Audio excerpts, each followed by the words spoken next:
Hello les petits jocks, j'espère que vous êtes prêts pour votre dose de frissons. Ça faisait longtemps que je n'avais pas pris la caméra pour vous raconter des petites histoires, alors je ne vous fais pas attendre plus longtemps. En tout cas, je remercie tous vos petits commentaires qui disent que je raconte presque aussi bien les histoires que le Joker. Bon, je vous retiens pas plus longtemps, mais avant de démarrer, vous connaissez le petit rituel. Question simple, réponse simple. Êtes-vous un grand consommateur d'Amazon? Personnellement, pas tant que ça. Je suis pas une chopeuse addict, mais c'est vrai qu'ils ont vraiment beaucoup de choses, puis la livraison rapide, c'est carrément un plus. Je vous pose pas cette question par hasard, vous vous en doutez, parce qu'aujourd'hui, la première histoire thread d'horreur sera sur Amazon. Je ne vous en dis pas plus, et c'est parti pour 3 threads d'horreur.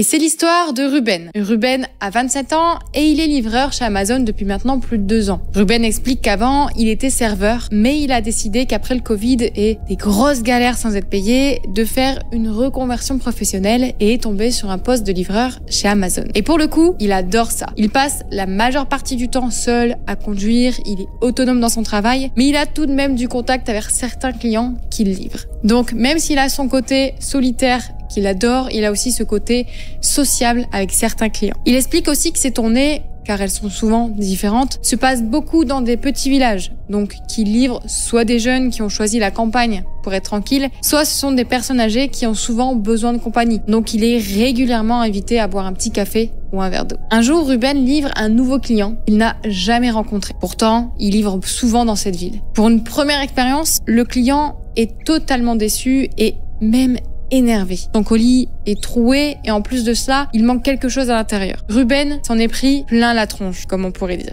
Le client étant hyper virulent envers lui. Ruben, lui, s'est excusé, même s'il n'y est pour rien dans tout cela. Il lui explique qu'il doit contacter directement Amazon pour régler tout ça, que lui ne fait que la livraison. Presque une semaine plus tard, Ruben reconnaît l'adresse de livraison. Il doit retourner chez ce fameux client. Bon, depuis le temps, il se dit que le client a pu avoir Amazon au téléphone et a pu régler le problème, qu'il sera sûrement moins énervé. Donc, il toque, puis le client ouvre. Le client reste pour le coup assez cordial, mais lui demande tout de même si cette fois, il ne lui a rien volé. Ruben ne comprend pas, il ne lui a jamais rien volé et raconte qu'il ne vole rien et qu'il espère que cet incident a été réglé avec Amazon. Et là, le client le regarde vraiment bizarrement, avec un petit sourire, en lui disant qu'il le sera. Ruben, lui, ne prête pas plus attention. Il sait qu'Amazon répond rapidement et tente toujours de trouver un arrangement avec le client. Puis il repart finir sa tournée. À partir de là, quasiment chaque jour, Ruben se retrouve à livrer un colis pour ce client. Un client qui commence à être de plus en plus sympathique avec lui, qui dit même à Ruben qu'il verra le contenu de ses commandes en temps voulu, qu'il doit avant tout préparer. Alors, Ruben se dit que c'est bon, le problème a dû être réglé et qu'il a compris que ce n'était pas de sa faute à lui. Et Ruben se pose quand même quelques questions parce que c'est assez étrange que ce client était inconnu au bataillon avant et commence à commander presque tous les jours. Après, il se dit que peut-être il vient d'emménager, donc il a besoin de beaucoup de choses, qu'il ne doit pas trop s'en inquiéter. Il demandera à d'autres habitants du village pour en savoir un peu plus sur ce vieux monsieur. Et oui, vieux monsieur parce que Ruben ne nous l'avait pas dit jusqu'à présent,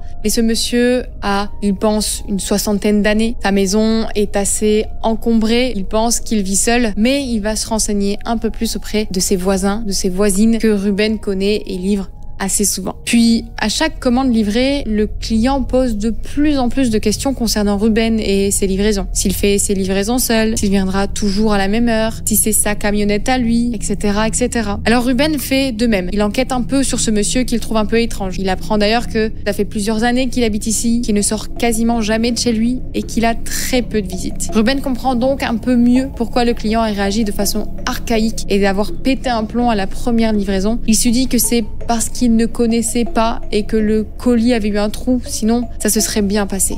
Un jour, Ruben est accompagné dans son camion d'un apprenti livreur qu'Amazon lui a demandé de former. Et Ruben a un colis assez volumineux à livrer à ce fameux client. Ruben dit à l'apprenti qu'il va gérer seul parce que c'est un monsieur assez spécial qui n'aime pas trop les visites et les inconnus. Donc Rubenson, son apprenti livreur, reste dans le camion et il explique qu'il a un gros colis. Puis le client ouvre la porte et lui demande gentiment de le lui porter à l'intérieur, ce qu'il accepte de faire. Le client propose donc à Ruben un verre d'eau. Ruben qui se dit que ça y est, ils ont enfin une relation de confiance, il accepte. Il prend le verre d'eau en main et explique qu'il a un apprenti, cette fois-ci dans la camionnette, donc il doit vite reprendre sa livraison. Le client commence tout à coup à être assez agressif envers Ruben. Le client lui reprend le verre d'eau des mains et il commence à crier. Il devait être seul aujourd'hui. Il a dit qu'il travaillait toujours seul. Puis il a jeté le verre sur le mur opposé et a commencé à hurler. Ruben, devant ça, n'a pas cherché à comprendre. Il est parti le plus rapidement possible de la maison par peur qu'il lui arrive quelque chose. Il est entré dans son camion, a démarré et il a vu dans le rétroviseur le client sortir de chez lui, l'air totalement frustré.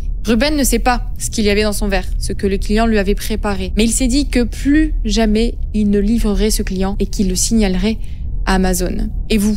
Qu'est-ce que vous en pensez? Qu'est-ce qu'avait mis finalement le client dans le verre de Ruben? Est-ce qu'il a essayé de le droguer? Pourquoi s'est-il vite énervé quand il a su qu'il n'était pas seul ce jour-là? Est-ce qu'il voulait se venger? Rappelez-vous que le client avait dit que l'incident serait réglé. Voulait-il se venger de lui-même? Dites-moi en tout cas ce que vous en pensez en commentaire et on va passer tout de suite à la deuxième histoire. Maintenant, on va partir avec Marc. Marc a 32 ans et il est adepte de via ferrata, de randonnée et de tyrolienne. En bref, il adore la nature, tout comme sa femme Virginie. Avant tout, petit aparté pour ceux qui ne savent pas ce que c'est qu'une via ferrata, c'est des itinéraires un peu rocheux, équipés de câbles, d'échelles, de ponts de singe et de marches un peu aériennes. Pour le coup, les pieds touchent toujours quelque chose, contrairement à juste de l'escalade. Et du coup, pour ses 32 ans, sa femme décide de lui offrir un circuit qui mixe les 3 disciplines qu'il aime. La randonnée, la tyrolienne et la via ferrata dans les Rocheuses aux États-Unis. Alors, c'était prévu qu'ils y aillent à 2, mais celle-ci a eu une opportunité professionnelle qu'elle ne pouvait pas laisser passer. Alors malheureusement, il s'y retrouve seul. Et c'est plutôt problématique parce que Marc, il faut le savoir, ne parle pas un mot d'anglais. Mais c'était le cas de sa femme, donc ça aurait pu l'aider. Mais enfin, comme les Rocheuses, c'est son rêve, il décide quand même d'y aller. Alors il y va, se retrouve aux États-Unis pour une bonne semaine, et ça y est, c'est le jour J. Il se met en route pour son circuit et en arrivant à un des points de départ, il se rend compte que l'endroit est désert. Il n'y a personne à part lui, ce qui l'étonne étant donné que c'est la saison idéale pour faire ce type d'activité. Il fait chaud, mais pas trop, avec une légère brise. Il se demande s'il ne s'est pas trompé, mais rien n'indique que l'endroit est fermé. Donc Marc se dit que c'est encore mieux finalement. Il aura le circuit pour lui tout seul. 20 minutes après le point de départ, Marc arrive face à une petite paroi rocheuse à escalader, rien de bien méchant. Il doit se tenir à une sorte d'échelle dans la roche quand sa cheville se tord sur une prise mal fixée. Marc ne comprend pas ce qui s'est passé. Alors il regarde de plus près et il se rend compte que les prises sont en bon état et que certaines sont comme entaillées en leur milieu et prêtes à casser. Il se dit alors que c'est étrange, mais que ça n'a peut-être pas été signalé. Donc il le fera dès qu'il le pourra aux gardes forestiers. Puis, il entend un bruit venant de plus haut. Il regarde alors en haut du rocher à escalader grâce aux prises, mais il ne voit rien. Il demande alors si quelqu'un est là, mais personne ne répond. En même temps, Marc se rend compte qu'il n'a même pas parlé en anglais, donc forcément, personne ne va lui répondre. Il se dit juste que finalement, il n'est pas seul sur le circuit et il se retrouve rassuré. Et encore plus quand il voit des cailloux qui se mettent à tomber du haut du rocher. Alors, il escalade au plus vite pour retrouver là où les personnes qui font le circuit, pour qu'il ne le fasse finalement pas seul, étant donné qu'il s'est un peu foulé la cheville. Il arrive en haut et personne. Vous êtes peut-être des animaux qu'il a dû entendre et ces mêmes animaux qui ont fait tomber les cailloux. C'est normal, on est quand même en pleine nature. Marc, il met quand même de la bombe froide sur sa cheville et poursuit le circuit. Il arrive alors au niveau d'une immense tyrolienne. Le kiff total. Il s'arme, il met tous les mousquetons, la double poulie, tout ce dont il a besoin et il se lance. Waouh, ça doit vraiment être un kiff total de faire ça. Enfin, c'est ce qu'il pensait, car il est stoppé net dans sa course au beau milieu de la tyrolienne. Il y a une corde enroulée autour du câble au beau milieu. Marc n'a jamais été confronté à ça et il panique. La tyrolienne bouge alors parce qu'il ne comprend pas pourquoi cette corde se trouve là. C'est vraiment bizarre. Alors il tente d'enlever le nœud de la corde. Il se dit que c'est fait exprès parce que les nœuds sont vraiment bien serrés. Alors pour Marc, c'est sûr, il s'est trompé de chemin. Il a dû prendre un ancien chemin de via ferrata et ça expliquerait pourquoi les prises sont cassées ou pourquoi il y a ça au milieu de la corde. Que c'est pour faire comprendre qu'il ne faut pas passer par là. Puis soudain, il sent le câble bouger, vraiment beaucoup plus. Il regarde autour de lui et aperçoit quelqu'un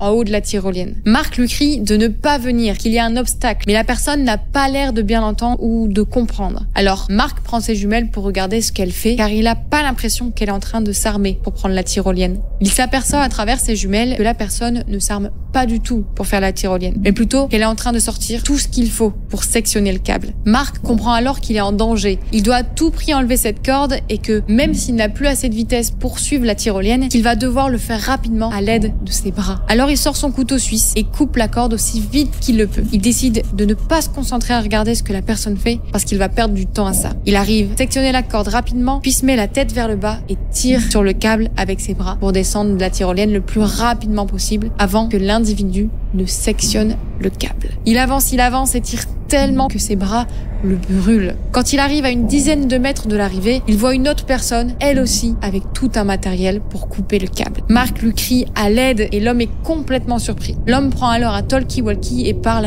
rapidement. Mark ne comprend pas un mot de ce qu'il dit, mais Mark continue de pousser sur ses bras pour se hisser jusqu'à lui. L'homme attrape alors Mark, l'aide à se hisser sur la plateforme et tente de dialoguer avec lui. Mais l'homme comprend que Mark ne parle pas anglais. L'homme, voyant Mark dans un état de détresse, il descend de la plateforme avec lui et le ramène à un poste de secours. Et voici le fin mot de l'histoire. Mark avait emprunté un chemin menant vers l'ancienne Via Ferrata qui avait fermé parce que trop dangereuse. Et ces gens sur la plateforme devaient enlever petit à petit toutes les tyroliennes, tous les chemins de singes et autres pour que la zone redevienne une zone pour mère nature. Le collègue de l'homme n'avait ni vu ni entendu Mark et il allait bel et bien sectionner la tyrolienne pensant que personne n'était censé emprunter cette Via Ferrata-ci.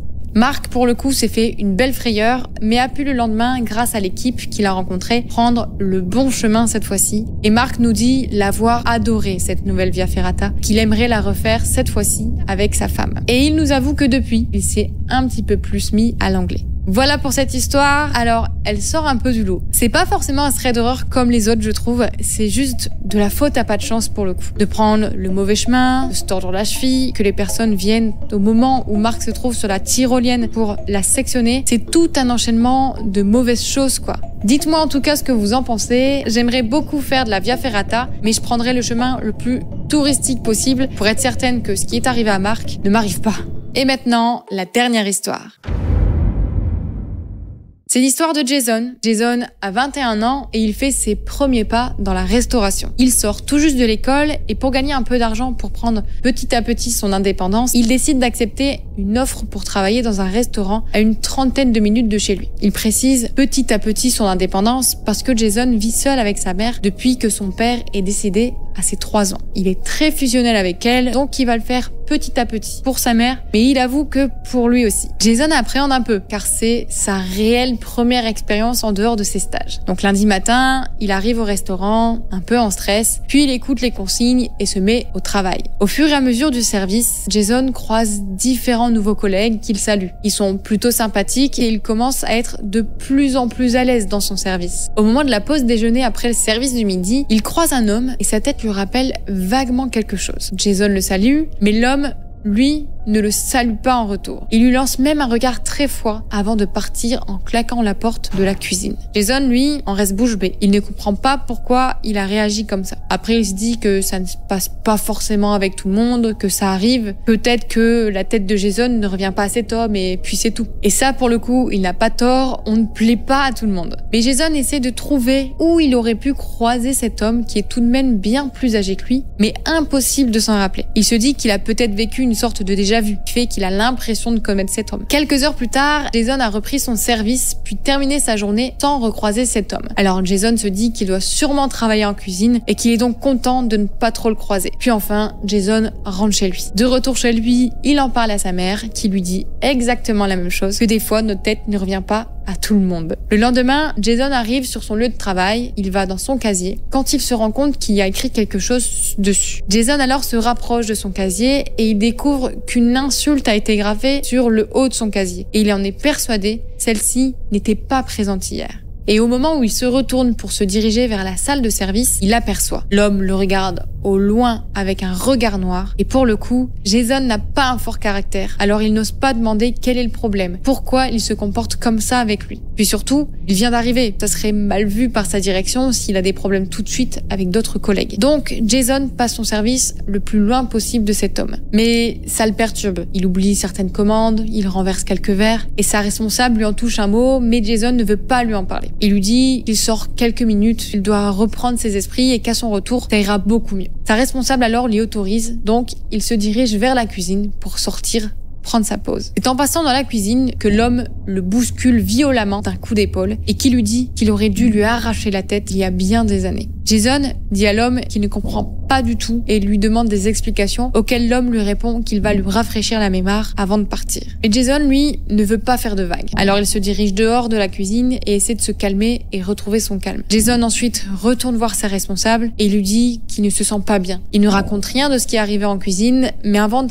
qu'il commence à avoir très mal au ventre et que c'est pour ça que son service n'est pas top aujourd'hui. La responsable comprend tout à fait. De toute façon, elle avait prévu plus de monde aujourd'hui, donc elle lui demande de rentrer chez lui. Jason arrive donc près de sa voiture, il monte dedans, envoie un message à sa mère très bref lui expliquant qu'il arrive et qu'il lui expliquera ce qui s'est passé, mais que c'est une mauvaise journée pour lui. Puis, il se met en route pour chez lui. Jason ressasse dans sa tête ce qui s'est passé. Il roule un peu en mode automatique quand il s'aperçoit qu'une voiture le suit. Il regarde alors dans son rétro et se rend compte que c'est le cuisinier du restaurant. Là, Jason panique. Il appelle sa mère pour la prévenir. Elle lui dit de rester calme, de venir jusqu'à la maison tout en conduisant prudemment. Jason arrive donc devant chez lui. La mère observe que son fils est en train de se garer, donc elle se dirige vers la porte d'entrée. Tout ça pendant que l'homme qui le suivait, lui, se gare juste derrière Jason. Jason sort de sa voiture, puis jette un coup d'œil à sa mère. Jason comprend tout de suite qu'il y a quelque chose d'étrange. Et oui, sa mère, en ouvrant la porte, a commencé à hurler sur l'homme. Jason dit qu'il ne l'a jamais vu comme ça. Même si pour lui, elle défend son fils, là, il y a quelque chose en plus. Et Jason le comprend petit à petit parce qu'elle semble le connaître.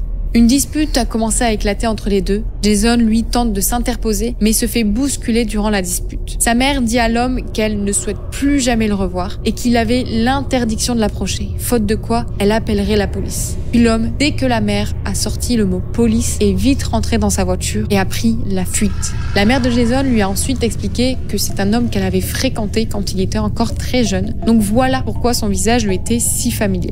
Mais que sa mère avait arrêté la relation avec lui car il était très possessif et assez méchant envers Jason parce qu'il ne supportait pas l'idée de devoir partager sa femme avec quelqu'un d'autre et qu'il ne supportait pas non plus que Jason soit issu d'une relation avec un autre homme que lui. Cet homme devenant complètement fou, sa mère avait fini par déménager et avait obtenu une interdiction que celui-ci les approche. Jason, suite à ça, n'est pas retourné au restaurant, mais a appelé sa responsable. Elle a été prévenue finalement par un collègue qui avait vu la scène dans la cuisine que quelque chose n'allait pas, donc elle a tout à fait compris pourquoi il ne souhaitait pas revenir et lui a accepté une bonne continuation. Après ça, Jason a eu de nombreux flashbacks de son enfance dont il a discuté avec sa mère. Et pour l'homme, l'homme a été aperçu une dernière fois quelques jours plus tard à côté de chez lui avant de disparaître totalement. Jason ne lui avait pourtant jamais rien fait et l'homme ne pouvait pas supporter l'idée que la femme qu'il aimait puisse être mère d'un autre homme.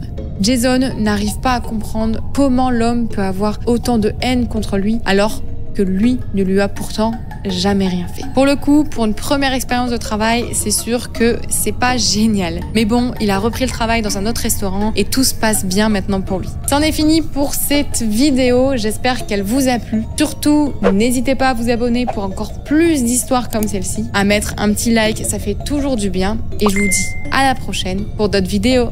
Ciao!